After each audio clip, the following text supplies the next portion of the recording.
The loudspeaker echoed through the busy terminal, but the quiet words of the flight attendant cut through the calm like a blade. "Sir, we need you to give up this seat for a VIP passenger." In that instant, everything froze. Curious eyes turned toward a middle-aged man, calm in his navy blazer, a simple gray shirt underneath, dark jeans and polished leather shoes.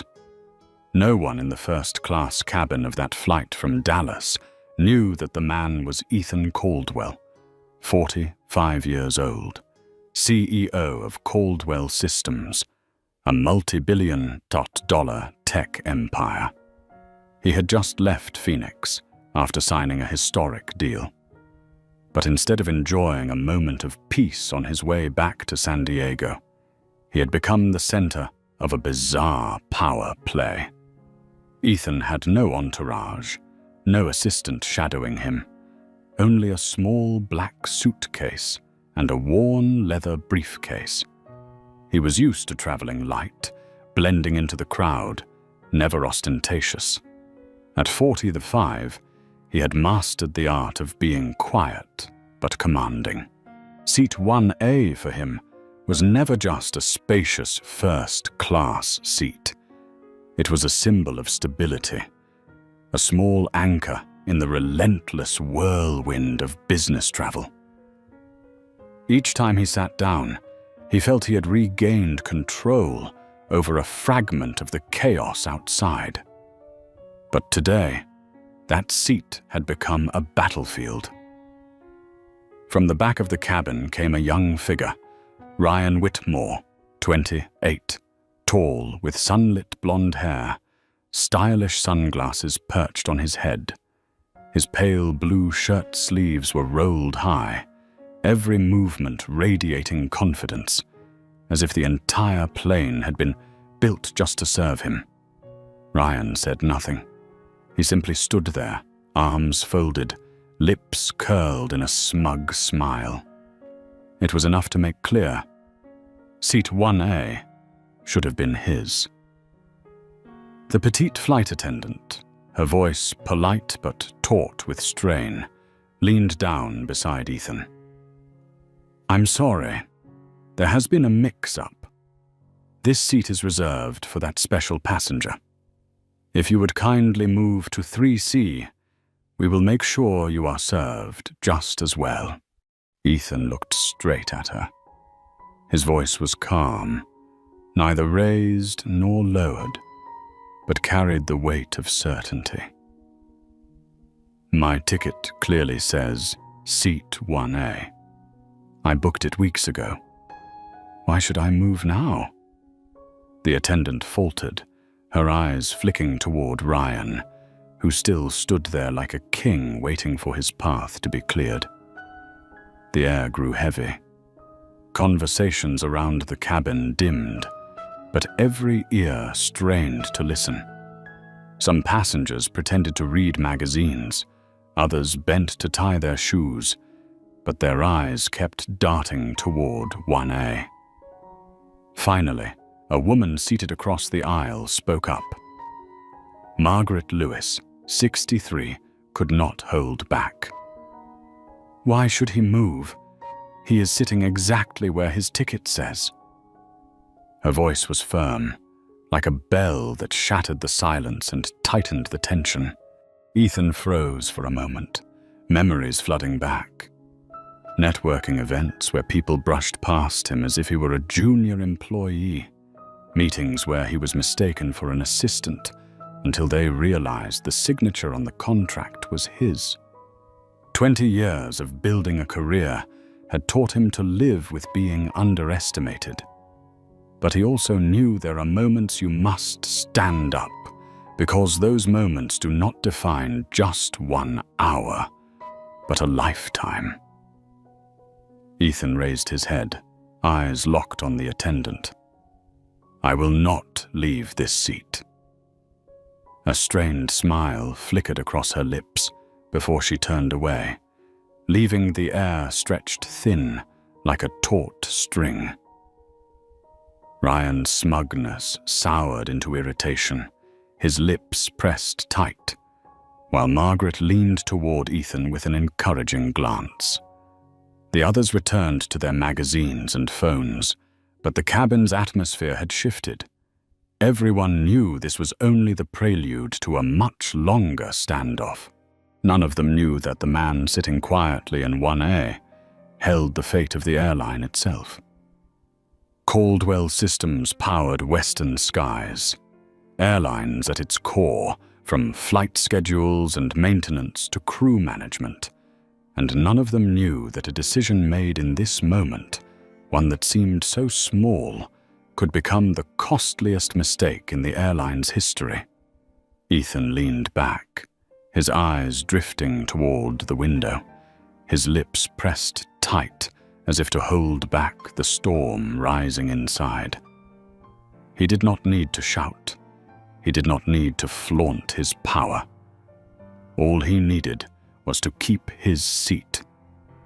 Outside, the sunset spread across the Dallas runway.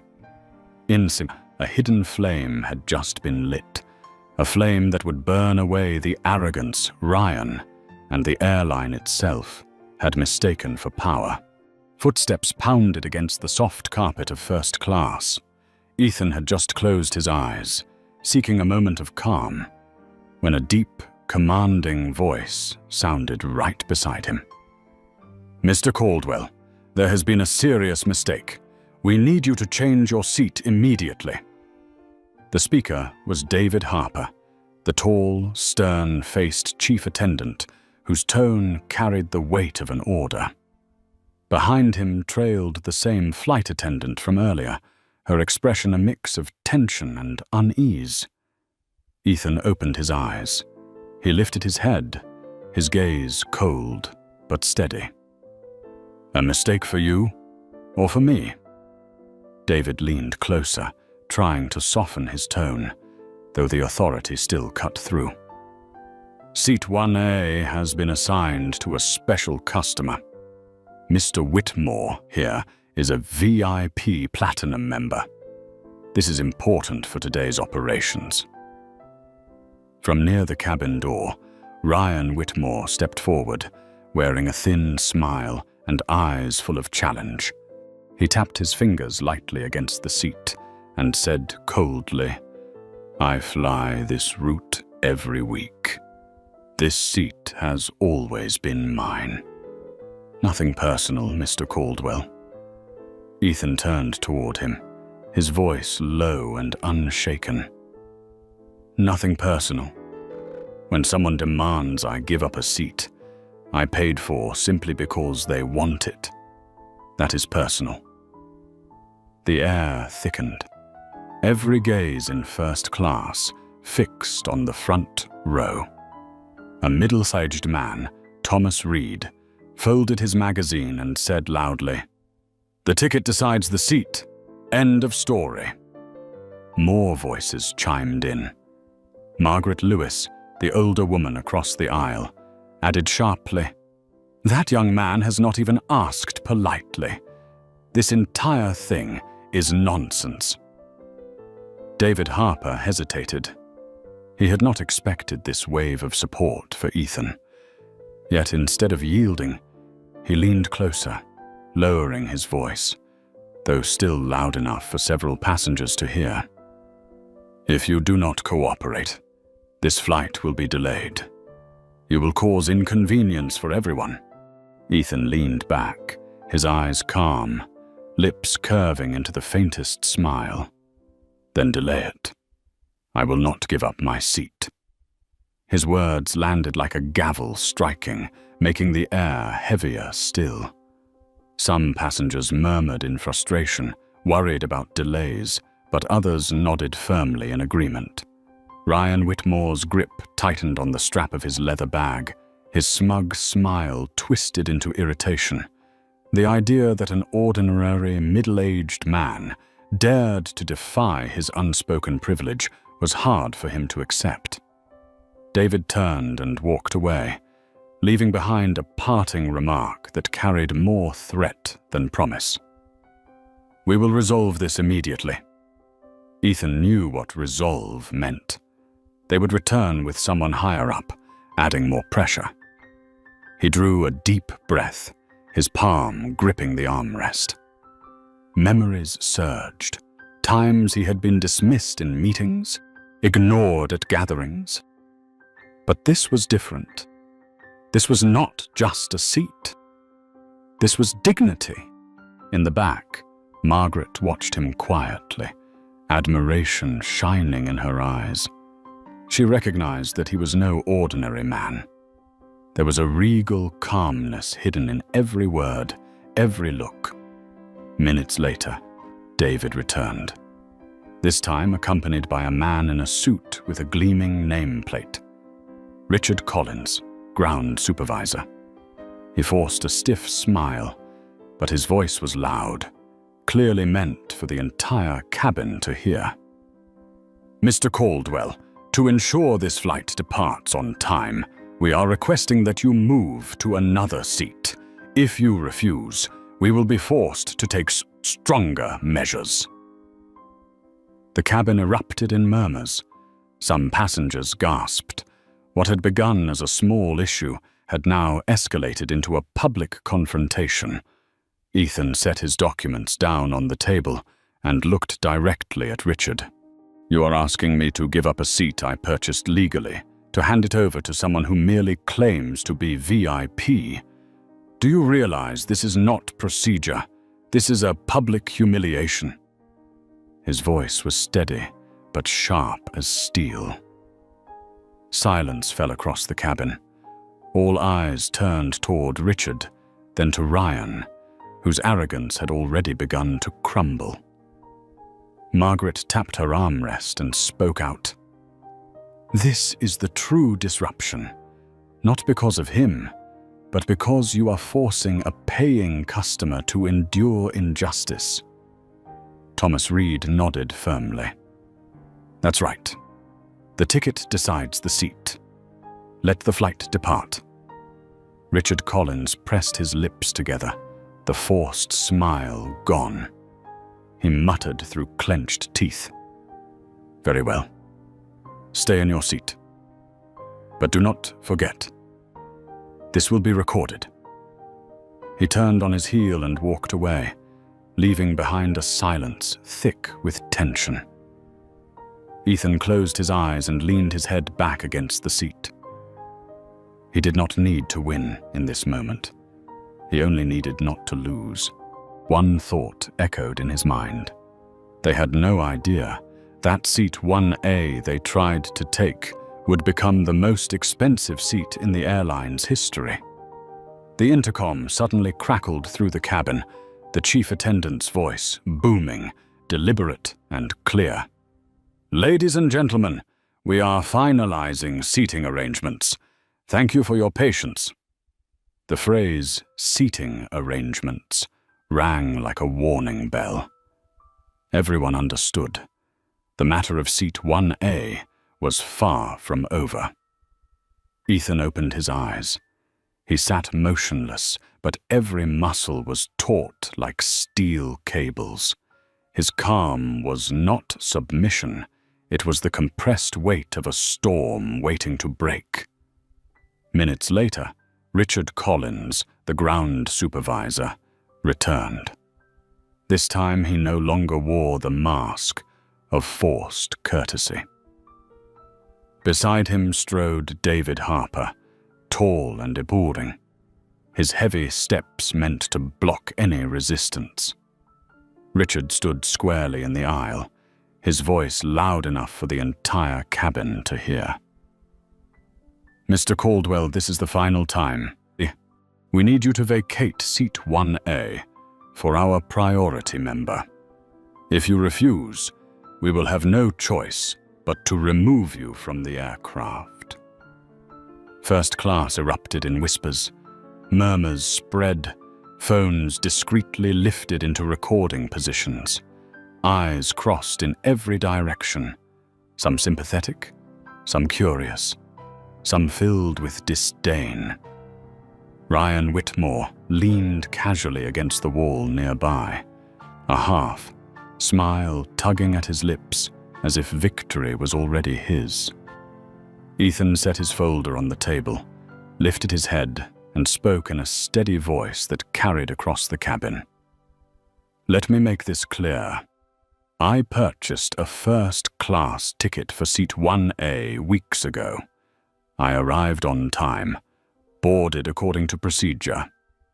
You now want to force me out of my rightful seat simply to please someone else.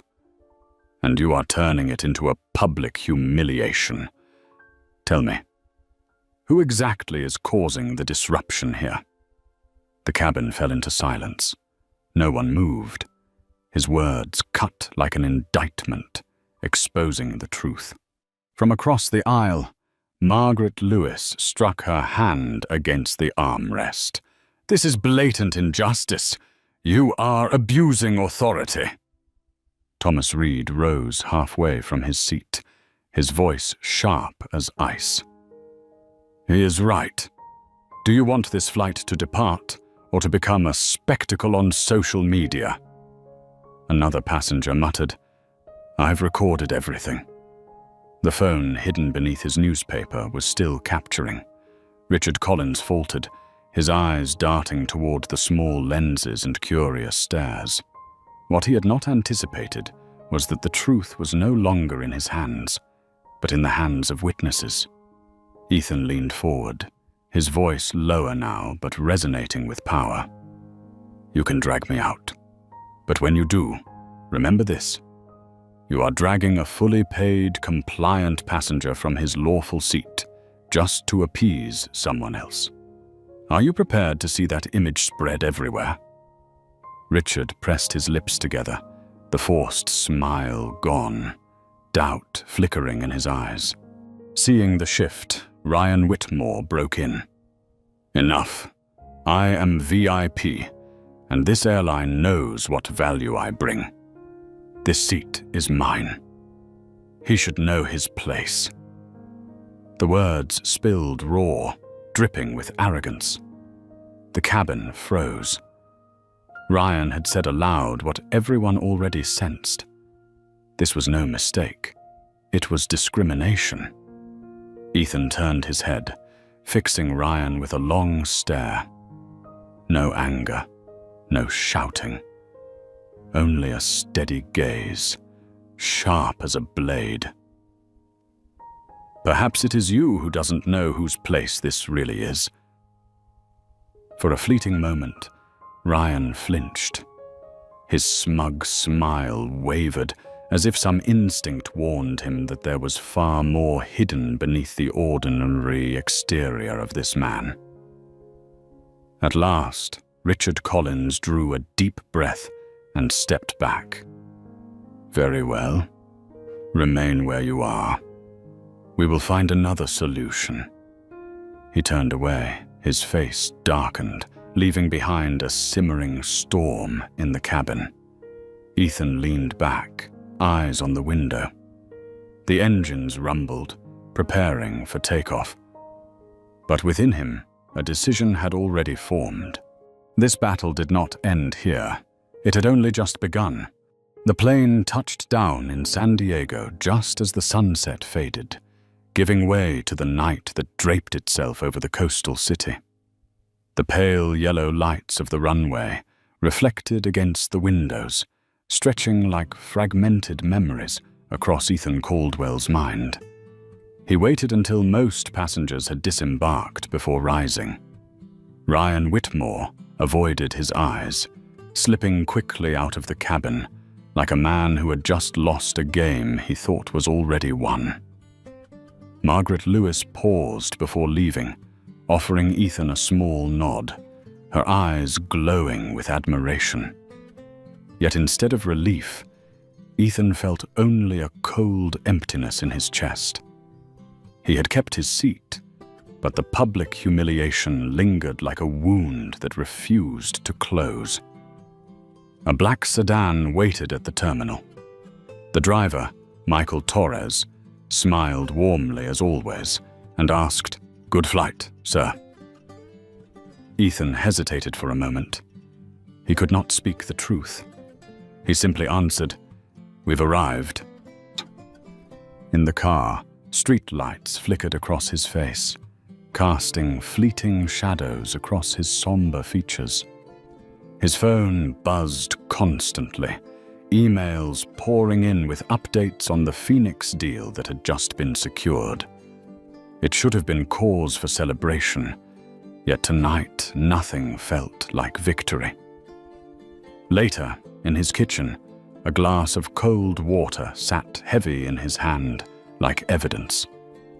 Each time he closed his eyes, Ryan's smug grin and Richard Collins's threats echoed again.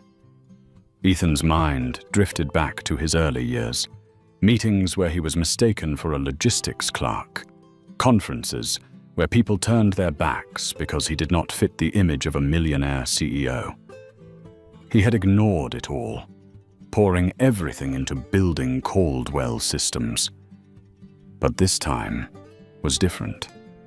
They had not only dismissed him, they had deliberately made him the subject of humiliation in front of an entire first-class cabin.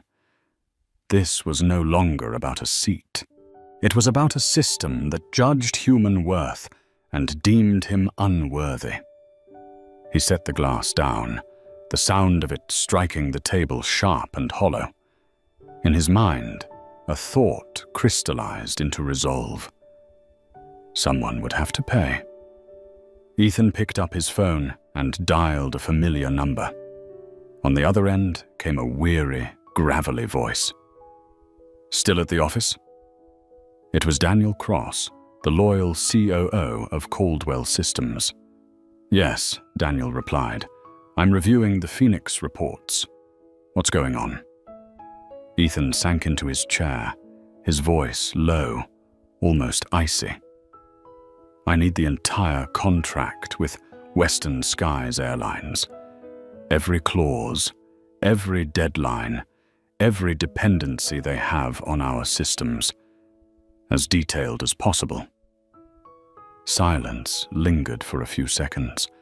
Then Daniel spoke again, his voice subdued. "What happened, Ethan?" Ethan stared into the darkness of the kitchen, his eyes no longer burning with anger, but frozen with the clarity of a plan. "I'll tell you tomorrow morning. Be ready. Tomorrow, we begin."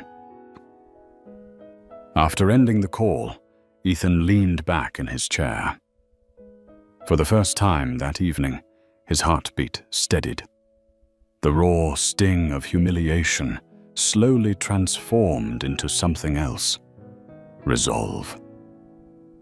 He was not chasing petty revenge.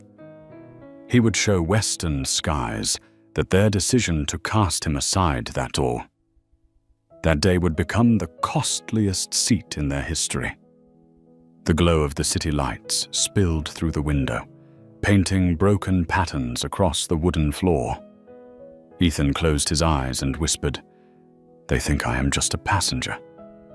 But tomorrow, they will know who I am."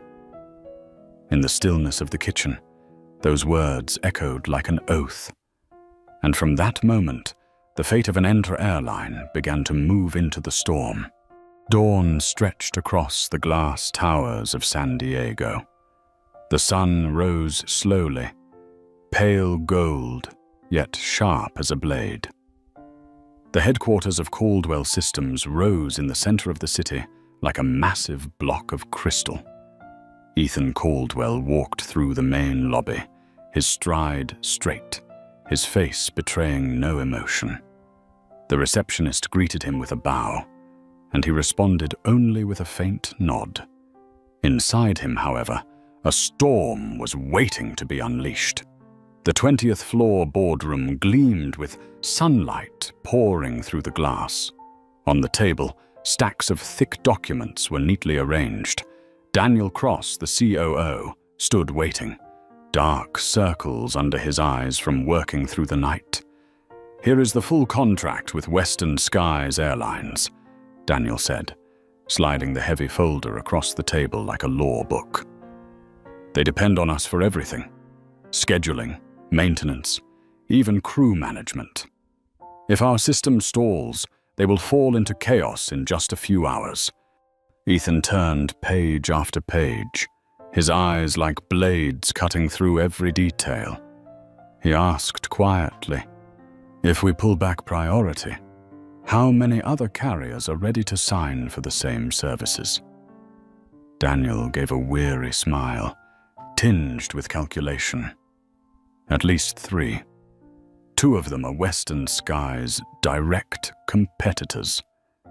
They have been waiting for this chance for a long time." Ethan leaned back in his chair, his voice low but sharp. "Starting today, Western Skies goes to the bottom of the list. No more extra services, no more expedited support. We deliver exactly what the contract requires, nothing more. Our resources will shift to those 3 carriers." Daniel raised an eyebrow. "Do you want to give them advance notice?" Ethan shook his head, a cold smile flickering across his lips. "No. Let them discover it themselves, and when they do, they will understand. That seat 1A they tried to take from me has become the most expensive seat in their history." Silence filled the room. The hum of the air conditioner, the sound of pages turning, all carried the weight of thunder. Daniel nodded slowly, his eyes reflecting both admiration and unease. "You are not just retaliating. You are teaching them a lesson." Ethan tightened his grip on the folder, his gaze fixed on the city blazing with morning light. "No, Daniel. I am not doing this over a seat. I am doing it for respect. When they believed they could dismiss me, it meant they believed they could dismiss anyone. And that culture must come with a cost." That very day, the operations team quietly made adjustments. Emergency requests from Western Skies were pushed to the end of the queue.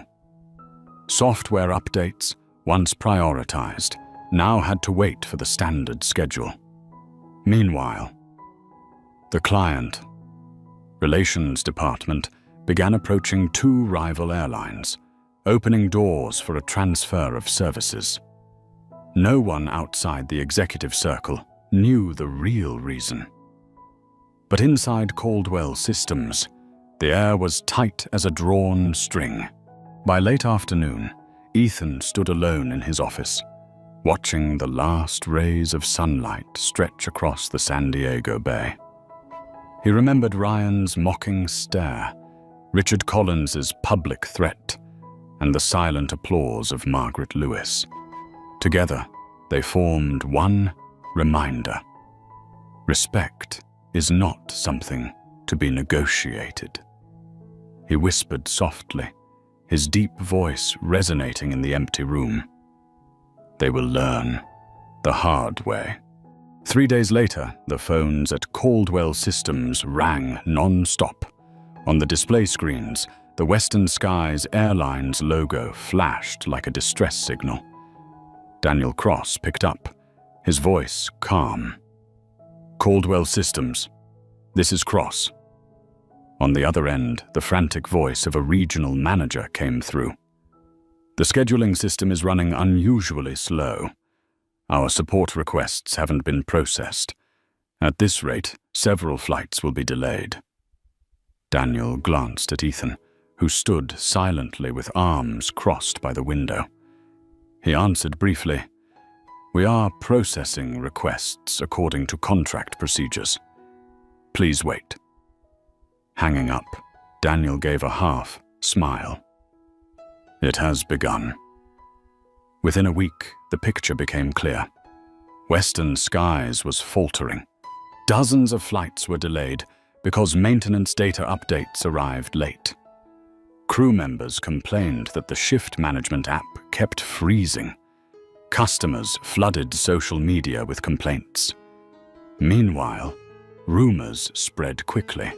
Rivals of Western Skies, 2 airlines that had once been bullied by them, suddenly received invitations to partner with Caldwell Systems. Quiet calls were made, draft contracts exchanged. On the chessboard of commerce, the pieces had begun to move. At Western Skies headquarters, Chief Operating Officer Harold Denton stood before the boardroom, sweat beading on his forehead. His voice cracked as he reported, "Ladies and gentlemen, we are facing severe delays. Caldwell Systems no longer treats us as before. Something has changed." The airline's CEO, Peter Langford, scowled. "What do you mean?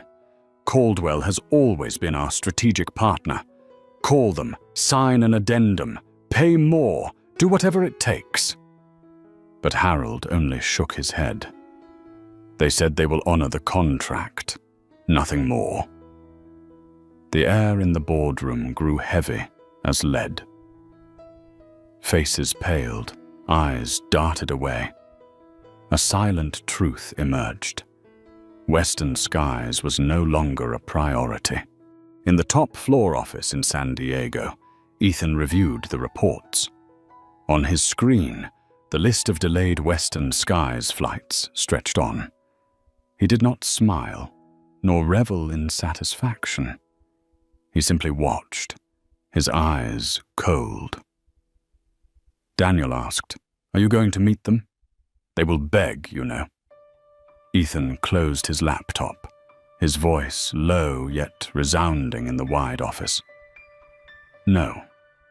I want them to piece it together themselves and realize it all began with Seat 1A. As Western Skies spiraled into chaos, their rivals quietly rejoiced. An internal memo circulated. Caldwell Systems is in negotiations with 2 new carriers. Everyone understood what it meant. If the contracts shifted, Western Skies' position would be shaken to its core. And Ryan Whitmore, the man who once stood arrogantly in first class, was now caught in the storm. His father, one of Western Skies' major investors, began to question him. For the first time, Ryan felt the chill of skeptical eyes in the very boardroom where he had once been celebrated. That afternoon, Ethan stood on his office balcony, watching the crimson sunset fall across the bay. He told himself quietly, arrogance always carries a price, and sometimes that price is not just a delayed flight, but an emir brought to its knees. In his eyes, this battle was not revenge, but a lesson carved in fire and steel for those who had dared to dismiss respect. On a Monday morning, the phone rang inside the top-floor boardroom of Caldwell Systems. On the screen, the caller ID glowed. Western Skies headquarters. It was not a call from a hotline or a regional manager, but a direct line from the executive office. Daniel Cross glanced at Ethan, his eyes cautious yet curious. Ethan gave a single nod. "Put it through." A man's voice came on, strained as though trying to mask his tension. "Mr. Caldwell, this is Robert Hale, Chief Operating Officer of Western Skies. We have noticed a clear change in the level of support from Caldwell Systems recently. Perhaps there has been some mistake." Ethan sat upright, his voice low and deliberate. "There is no mistake, Mr. Hale. We are providing exactly what was agreed in the contract. Nothing more." The line went quiet for a moment before Robert rushed in, his words almost pleading. "We would like to discuss renewing and expanding the contract. We are willing to pay additional fees for priority service again." Ethan allowed a faint smile to touch his lips, a smile unseen, but cold enough to lower the temperature of the room. "You are asking for priority. But priority cannot be bought with money. It is earned through respect, the very thing your company has lost. When the call ended, Daniel let out a heavy breath. You've made them kneel. So what now? Do we accept new terms or push them closer to the edge? Ethan stepped toward the window, looking down at the streams of cars moving like arteries through the city. His voice was firm as stone. We will let them live, but live in constant fear of losing everything at any moment. The contract war will be fulfilled to the letter, but every priority will be shifted to their rivals. When the aviation industry looks on, Western Skies will stand as a lesson in arrogance and the price it commands. Daniel nodded slowly, respect flickering in his eyes. He knew Ethan was not simply striking back. He was teaching an entire industry a lesson. Meanwhile, at Western Skies headquarters, the atmosphere was suffocating, like a courtroom on Judgment Day. Executives argued back and forth, voices rising and falling, fists striking the table. We cannot let Caldwell abandon us, Harold Denton roared. But what choice do we have? Another director whispered. Find another provider, someone suggested weakly, only to be shot down instantly. No one can replace Caldwell, not in the short term, not in the next 6 months. In the corner, CEO Peter Langford sat silent, his hands clasped so tightly his knuckles turned white. He knew the truth. His company's throat was being squeezed, and the hand closing tighter belonged to the man they had once tried to humiliate on a flight. Whispers leaked through the board. The crisis had begun with a so-called VIP passenger, the one who had dragged the airline into this quiet storm. Eyes turned toward Ryan Whitmore. His father, a major investor, furrowed his brow during the meeting. Is it true you caused trouble on that Dallas flight? Ryan stammered, stripped of his usual arrogance. I only wanted to keep my usual seat. How could I have known? But no one listened further. In the cold stares of the board, Ryan realized the shield of privilege he once relied upon was beginning to crack. That afternoon, Ethan stepped onto his office balcony, the San Diego Bay winds tugging at his suit. He looked out toward the horizon, where the sun burned red as it sank into the water. He spoke softly, as if only to himself. Yet Daniel heard every word. They thought a seat was just a seat. But sometimes, a seat can become the grave of an empire. Daniel said nothing. In that moment, he knew Western Skies had only tasted the first drops of bitterness. The true storm was still on its way. Friday morning, a national financial broadcast opened with a bold red headline: Western Skies Airlines in turmoil, mass flight delays, stock plummets. Images filled the screen, passengers crowding terminals, lines stretching endlessly at service counters, tense faces, phones raised for live streams. The sounds of shouting, crying children, and overwhelmed staff echoed in the background. The entire aviation industry was shaken. On social media, the hashtag #NeverFlyWestern surged to the top within hours. A middle-aged man live-streamed from a waiting area. We've been stuck here for 8 hours. They say the crew management system has crashed. I paid for a first-class ticket, and this is how they treat customers. A young woman joined in, her voice trembling with anger. They kicked an honest man out of his seat, and now they can't even run their flight schedules. This is a total collapse. Those videos spread millions of times. Western Skies, once a brand that bragged about priority service, had become a public laughingstock. Journalists quickly uncovered the link. The crisis had begun after a dispute over a first-class seat on a Dallas flight. Several passengers, including Margaret Lewis and Thomas Reed, stepped forward to speak. They described in detail how Western Skies had deliberately humiliated a middle-aged man to appease a young VIP.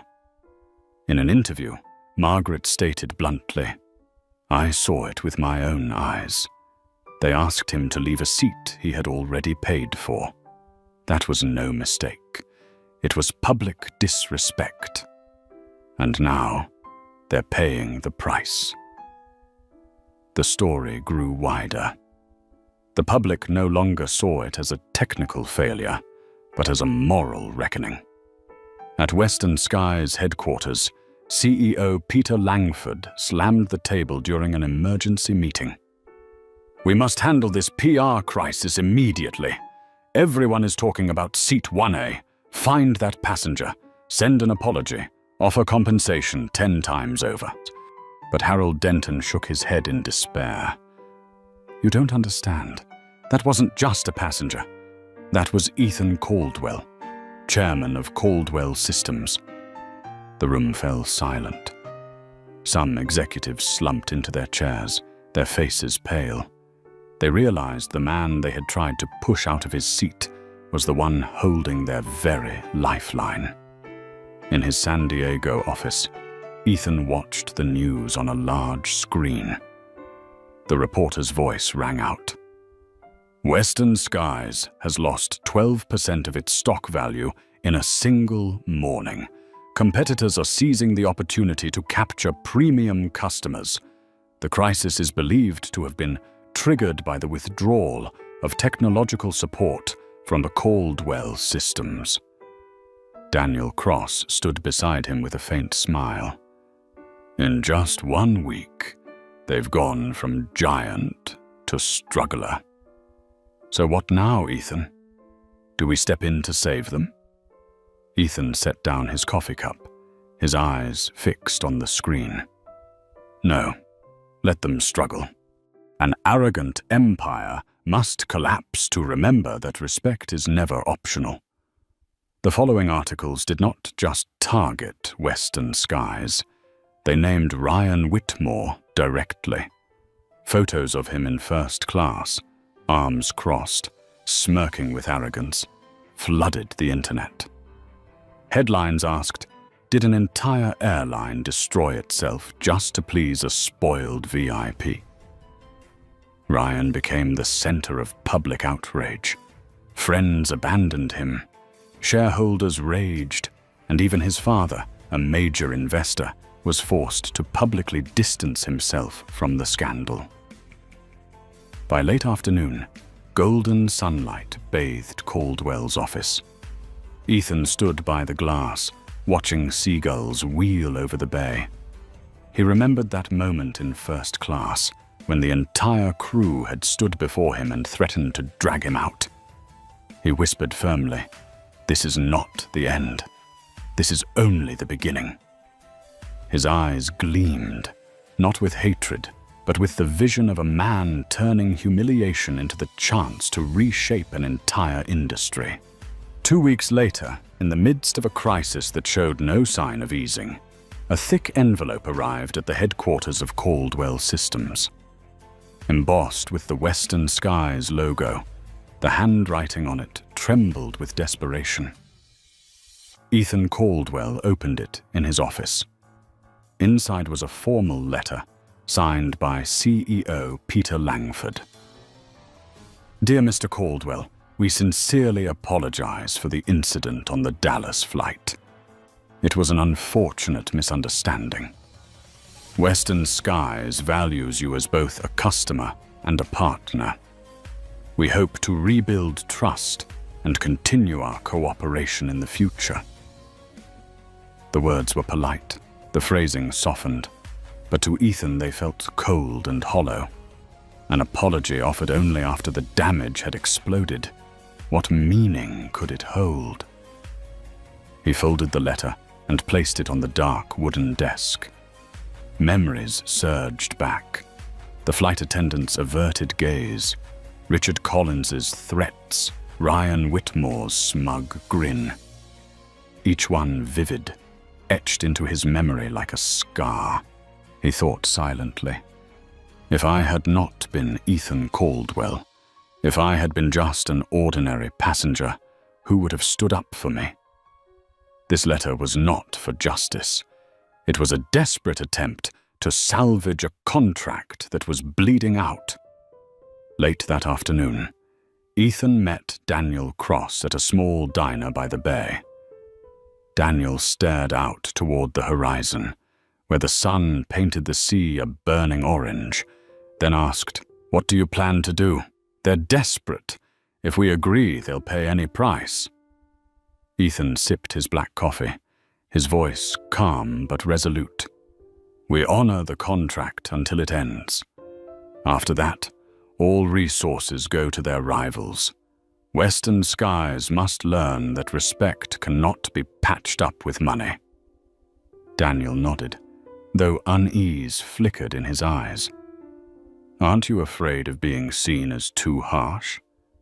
Ethan met his gaze, a faint smile on his lips. "Harsh? No, Daniel. This is justice." Meanwhile, the media continued to dig deeper.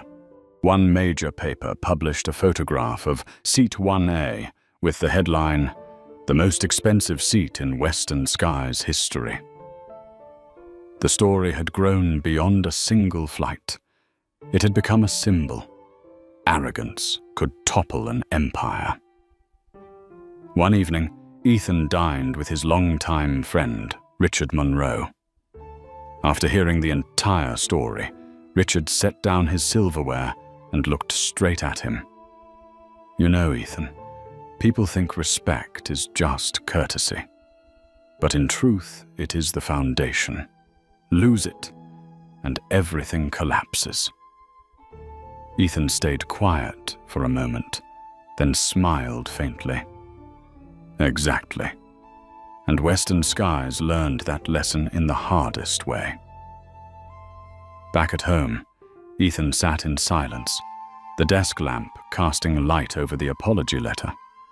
He did not tear it up, nor did he treat it as something to treasure. He left it there, a piece of evidence of a moment never to be forgotten.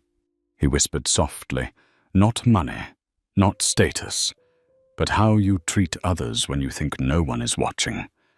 That is the true measure of worth." His eyes shone, not with vengeance, but with the clarity of a man who knew he had permanently shifted the balance of power. In August, the contract between Caldwell Systems and Western Skies officially expired. There was no renewal, no new agreement. Every technical resource, from data networks to support teams, shifted to 3 rival airlines that had been waiting years for this opportunity. On the day the announcement was made, Western Skies stock went into freefall. The press called it a fatal blow from Caldwell Systems. Analysts commented, "A decision made in a first-class cabin has rewritten the history of aviation." At Western Skies headquarters, CEO Peter Langford stood before the board, his voice hoarse. "We have lost Caldwell. There is no choice left but to find another provider. But it is too late. They have already partnered with our competitors." The boardroom sank into heavy silence. Hollow eyes, haggard faces, and not a single person dared to speak the name Ryan Whitmore, the man who had turned Seat 1A into the beginning of a nightmare. Meanwhile, on the top floor of Caldwell Systems in San Diego, Ethan Caldwell looked out over the city glowing against the night. Daniel Cross entered, placing on the desk the new contracts signed with 2 rival airlines. "We have not only replaced western skies," Daniel said, pride gleaming in his eyes. "We have surpassed them." Ethan gave a slight nod, his gaze steady. "We did not surpass them. They brought themselves down. We only showed them the price of arrogance." A week later, at an international aviation conference, Ethan was invited to speak. He stood on stage, the spotlight on his charcoal suit, his voice resonant yet calm. "In business, every contract has a price. But there is one thing, if lost, that makes the price impossible to measure. That is respect." He paused, letting the silence fill the hall. Then he continued. "People think a seat is just a place to sit. But sometimes, a seat can decide the fate of an empire. Remember this: respect is not a privilege. It is a foundation. Lose it, and you lose everything." The entire audience rose to their feet in applause. That night, back in his office, Ethan sat alone. He looked at the steaming cup of coffee on his desk and smiled faintly. In his memory, he still heard the threat from that day. "If you do not cooperate, we will remove you from the plane." He whispered, as if closing the chapter for himself. "No one has the right to decide my worth but me." And sometimes, the silence of one person can echo louder than any engine. The city lights reflected against the glass. Outside, planes glided across the night sky. In that darkness, Seat 1A was no longer just a seat. It had become a symbol of fairness and dignity. In the world of business, there are contracts worth billions, but none more costly than respect. Ethan Caldwell did not just hold on to a first-class seat. He turned it into a wake-up call for an entire industry. If you believe that dignity should never be up for negotiation, hit like to spread this message and press subscribe so you never miss the next dramatic story. And finally, leave a comment with just 2 words, human dignity, to affirm that you too stand on the side of what is right.